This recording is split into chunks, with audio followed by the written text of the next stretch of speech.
Hello everyone. Welcome to my channel. Please subscribe and keep watching more details. Reality TV star says UA stifling conservatives during Turning Point USA event. Savannah Crisley, best known for appearing alongside her parents in long-running reality show Crisley Knows Best, spoke at the University of Alabama Wednesday evening for an event in the Student Center Theater hosted by Turning Point USA.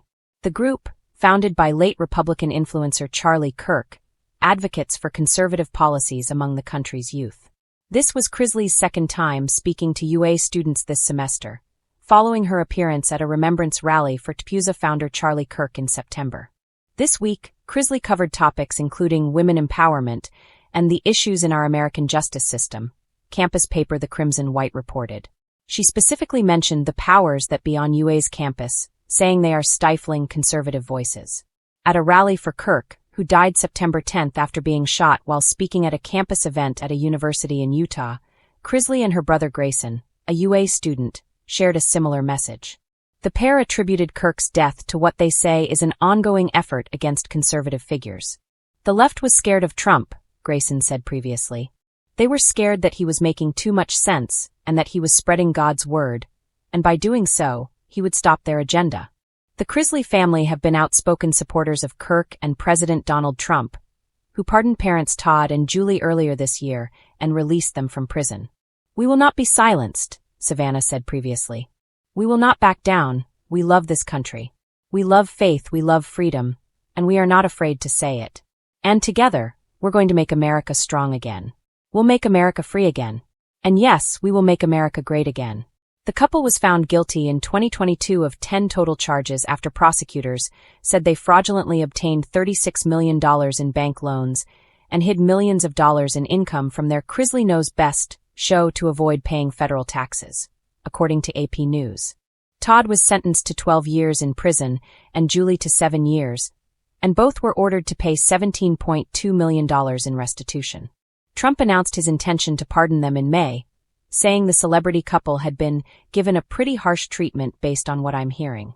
In a speech at last year's Republican National Convention, Savannah said her parents' sentencing was a form of persecution because of their public profile and conservative beliefs.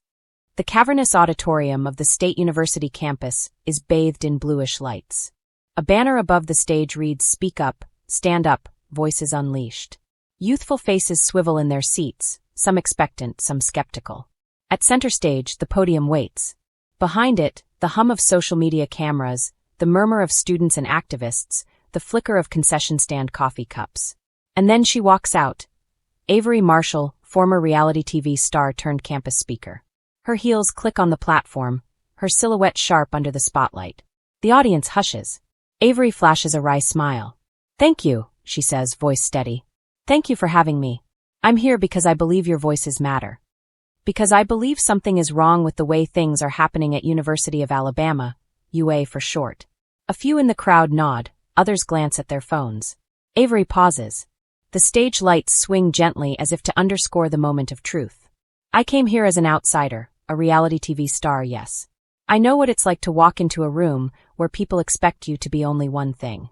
But what I found at UA is that conservative, dissenting voices, they aren't just sidelined. They're being stifled." She lets the word hang. "Let's be honest.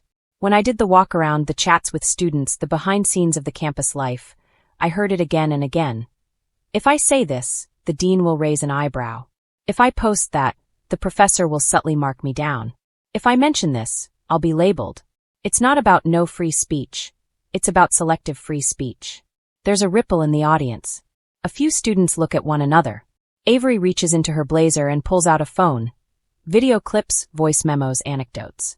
Here's one. A young conservative asked a question in class. The professor told him later, "Thank you for your perspective," but then quietly advised, "Maybe don't mention it on social media, word gets around." The student said, "Wow, I felt the same chilling that I saw when we were filming the show." She inhaled.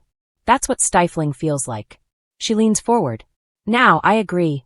Universities ought to be safe spaces for all. They ought to be welcoming. But safe doesn't mean silenced. And welcoming doesn't mean one viewpoint only. A campus that says be you but then whispers but don't rock the boat. That's a problem." The audience shifts. Some lean in. During the event hosted by Turning Point USA here on campus, she continues, I watched several students who wanted to hand out flyers, who wanted to ask questions, who said they were told maybe don't go there, or you'll raise eyebrows or even you'll hurt the reputation of the student group if this becomes your angle. A culture of caution rather than conversation. Not suppression overt, but infiltration by subtle messaging, by social peer pressure, by institutional anxiety. She pauses again. I'm not here to brand UA as the bad guy. I'm here to call them in. I'm here to say, if a reality TV star can wander into campus and see the freeze, what must students who depend on grades, on reputations, on peer approval feel? What must they silently endure? Avery nods. A student stands. If you say it's stifling, how is it different than simply being asked to follow rules? Avery nods back. Good question. Following rules is fine. But when the rules aren't clear, when the rules are shaped not by principle but by perception, that's where we slide into stifling. When students are told, we don't forbid your view but be careful how you use it. Don't dip into controversy. That's not open discourse. That's self-censorship guided by fear. The young student sits. Avery continues. What's worse, I saw students who dared to speak up, and they weren't met with debate or rebuttal. They were laughed off. They were quietly ignored, or they were told, you're missing the point, not with reasons but with a sigh. And students internalize that the cost of speaking out becomes higher than the cost of staying silent. A hush. She closes the session with a flourish. So I challenge UA. I challenge the faculty, the administration, the campus culture. Be bold. Be truly open. Invite dissent. Invite discomfort. Because you are a university. You are the home of inquiry, not the gated fortress of the orthodox. Let every viewpoint be aired. Let every voice be heard. Then the best truth will win. She steps back. The lights fade. The crowd applauds, some loudly, some tentatively. And as they leave the auditorium, conversations start. Side huddles among students. Eyes meet. Whispered exchanges like, did you feel that?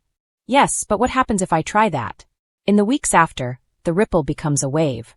Social media posts start. I think he meant what I feared. She spoke about me. A campus paper runs a front-page piece. Conservatives say their voices chilled at UA. 2 professors publish a joint forum. Free speech versus institutional safety. Where's the line? Meanwhile, the administration of UA issues a statement. We welcome all viewpoints, we uphold academic integrity, we encourage respectful dialogue. No outright conflict, but the conversation is changed. Avery watches it all unfold from afar. On Instagram, she posts a short clip. If you feel like you're avoiding speaking, ask why. If you feel like you're watching your words, ask who's watching. If you feel like the hall is silent when you walk in, ask who's walking beside you. She tags the event, tags the student group that hosted the TPUSA-affiliated meeting. The comments come. Thank you for saying this. Finally someone real. But I'm scared to speak up. And her reply, start with one. One voice. One truth. One step. In the end, what does stifled mean? It's not the clang of a locked door. It's the hover of a spotlight that never turns on. It's the question that never gets asked. It's the thought that stays buried. It's the student who wears the silence like a costume. Avery's visit didn't fix UA. But it changed something.